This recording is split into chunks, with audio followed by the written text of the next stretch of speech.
Very practical din tumira sa bungalow.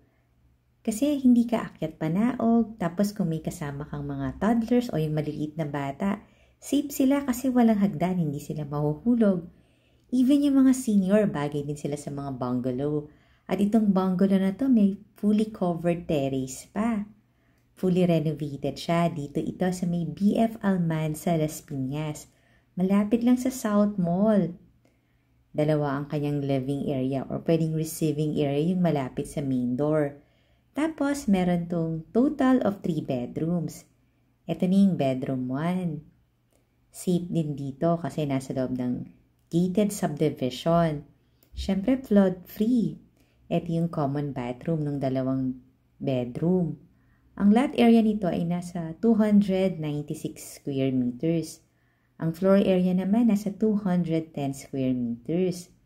Meron pa siyang covered lanai. Kung bungalow nga ang hanap mo, magugustuhan mo to. Yung number ko nasa description box or nasa comment section. Ito na yung master bedroom. Meron siyang walk-in closet, as in nakahiwala yung walk-in closet dun sa bathroom. Meron din tong 3-car garage. Ito na yung bathroom. As in bago lahat yung mga fixtures ng bathroom. Good as brand yun na nga rin ito.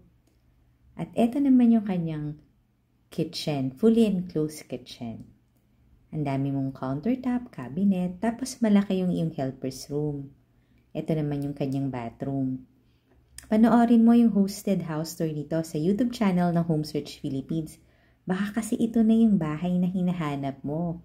Nandun na rin yung price and full details niya.